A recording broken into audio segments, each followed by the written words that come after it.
Want to speak real English from your first lesson? Sign up for your free lifetime account at EnglishClass101.com.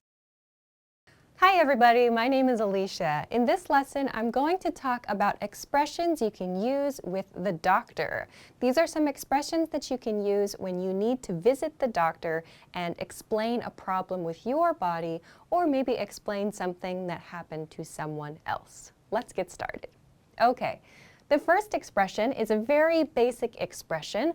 My body part hurts. My body part hurts. Sometimes I hear learners use a pattern like, I have a pain in my body part.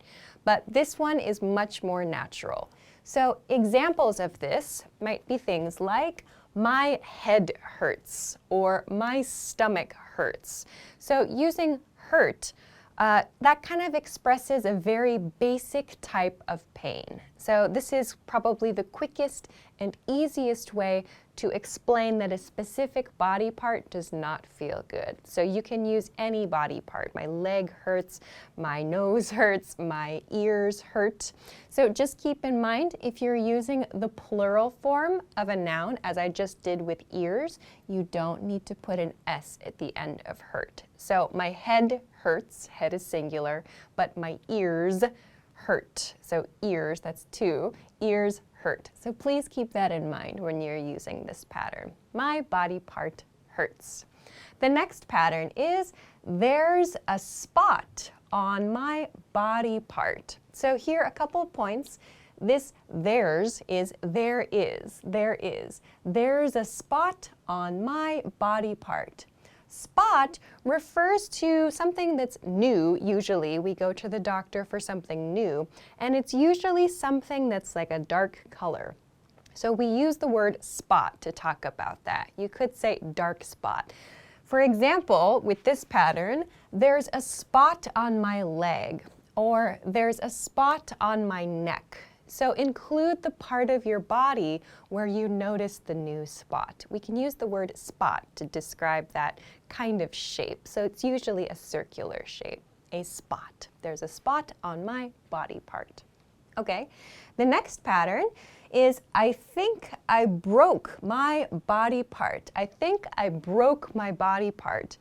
This is a pattern we use specifically for cases where we think, in this case, we think we broke a bone, a bone. So we don't use this to talk about pain necessarily. We use this to talk specifically about a bone in our body being broken.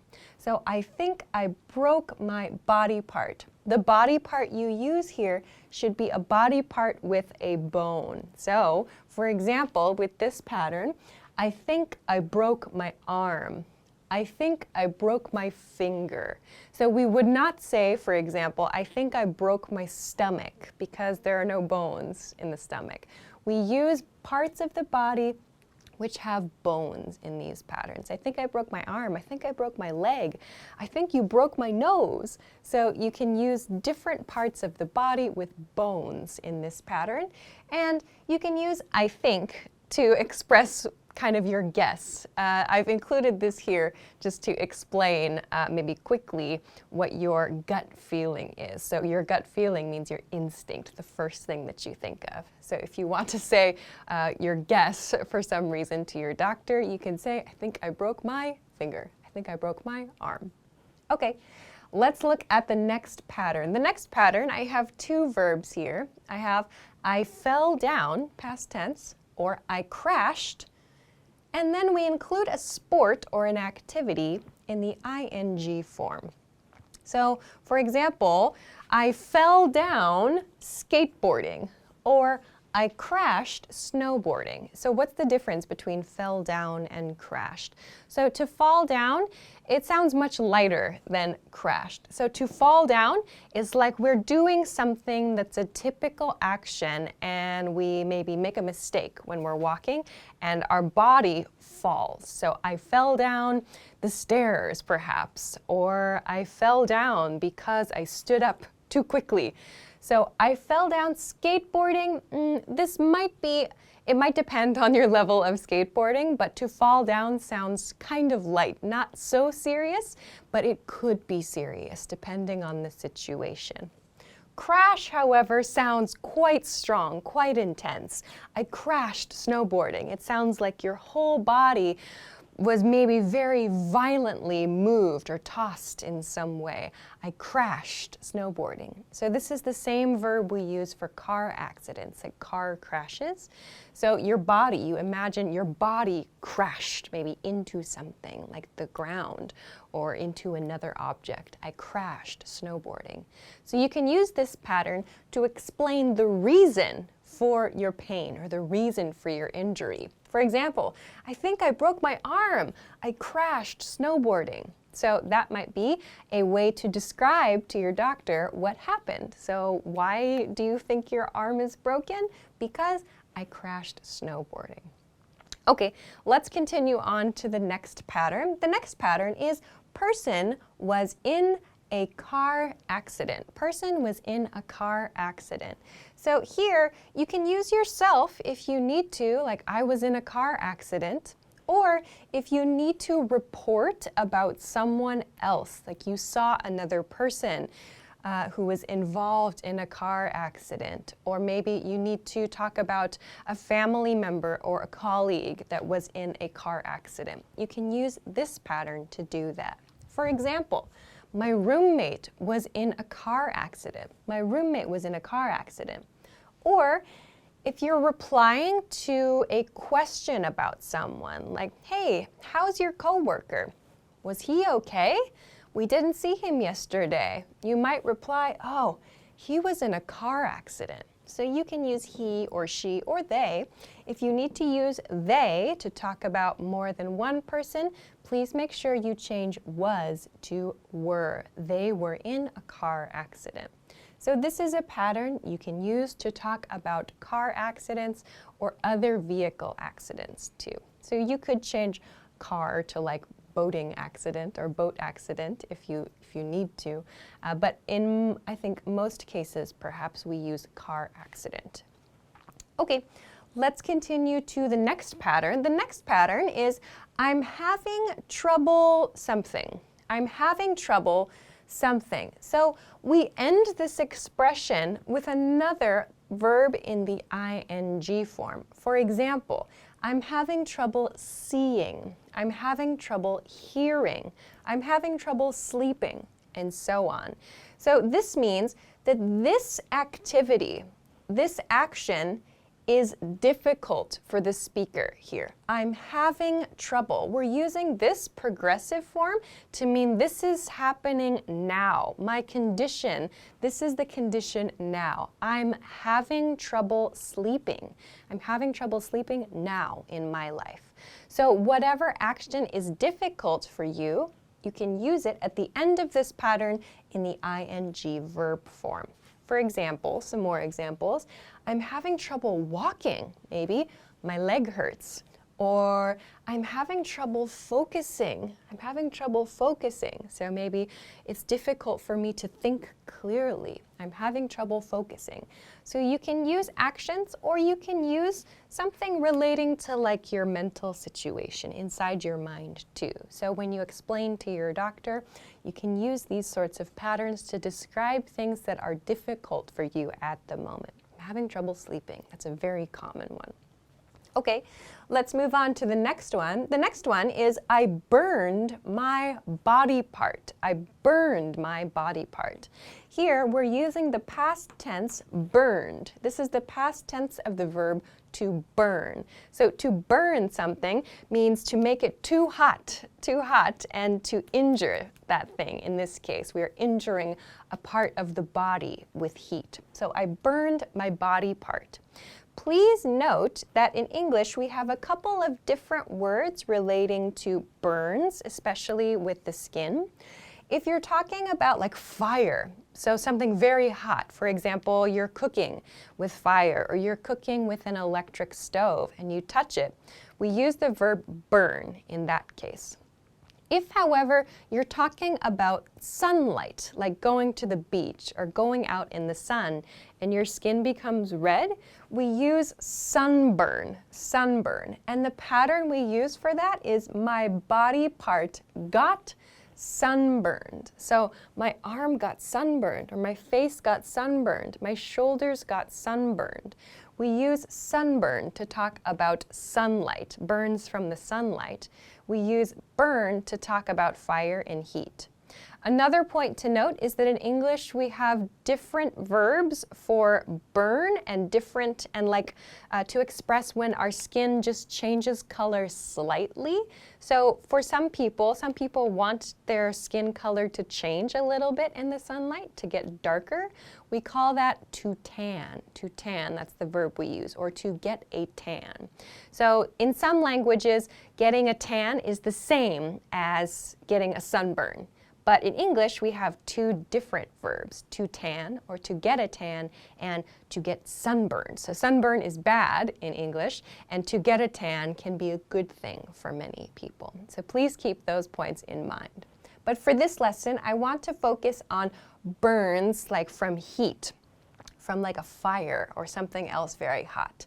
I burned my body part. Some examples of this are, I burned my hand, or I burned my arm. So we use the verb burn to talk about heat source related injuries. Okay, on to the next part. The next one is my body part itches. My body part itches. Please be careful, do not use the word scratches here. To scratch refers to this motion, this motion. To itch refers to the feeling, the sensation, like, my arm itches, I want to scratch my arm. So scratch refers to this motion. Itching, or to itch, refers to the condition, the feeling. It itches, it itches. So please be careful, don't confuse itch and scratch. My body part itches, my body part itches, so I want to scratch it, in other words. For example, my head itches, or this bite on my leg itches, or this rash itches. So there are a couple of new vocabulary words here. I've included this bite on my leg itches. So imagine a spider or a bug bit you. So bit is the past tense of the verb bite. So maybe it itches after, or rather the bug bite itches after the bite happens. You can describe that with this pattern. This bite on my leg itches. Or this rash itches. A rash is typically a red area of the skin. It's not a burn. It's something from maybe a bug bite, or maybe from a plant, or some other kind of allergic reaction related thing. And it's often red and it's kind of strange looking. We call that a rash, a rash. This is different from a spot. A spot tends to be something in a circular. It's shaped like a circle. It's a circular shape. A rash tends to not have a circular shape. It kind of spreads along the skin. So a rash is often very itchy, or this rash itches is a way you might express that. So please keep in mind itch and scratch are different again. So I want to scratch this part of my body, or this itches, this itches. Okay, let's move on to the last part of this lesson. The last part, these last two patterns, are to express the time period or the point at which the problem started. So the doctor will often ask, when did it start? Or when did you notice the problem? Here are a couple ways that you can explain that. First, the problem started time period, and sometimes ago. The problem started time period ago. For example, the problem started 2 weeks ago, or it started yesterday. Here you'll notice I've used it. So it means the problem, the problem. Very natural to use it. So like, my head really hurts. It started yesterday, where it refers to my head hurting. So this problem, it started yesterday, or the problem started yesterday. So we use this 2 weeks ago. In this case, we're using ago because we're talking about this time period sometime in the past. It was a long time in the past. Here you do not need to use ago. It started yesterday. So it's a specific point in time. It started yesterday. So this is a couple, or rather, yeah, these are two patterns to describe a point in time at which the problem started. If you want to be more specific, like a specific day or a specific date, you can use this pattern. The problem started on date, or the problem started day. The problem started on day. For example, the problem started on Monday, or you may hear the problem started Monday. It started on the third, where the third means the third of the month, the current month. It started on the 3rd, or it started on Monday. You can also drop on here. It started Monday. So if you want to use a specific day or a specific day of the month, you can use this pattern. These might be good for specific time periods. So these are good expressions to use to explain when an issue started. Okay. So this is a quick list of some expressions that you can use when you need to visit a doctor or a hospital or a clinic and so on. So I hope that these are helpful for you. Of course, if you have any questions or comments, or if you want to practice making some example sentences with these expressions, please feel free to do so in the comment section of this video. Also, if you liked this lesson, please don't forget to give it a thumbs up, subscribe to our channel if you haven't already, and check us out at EnglishClass101.com for some other things that can help you with your English studies.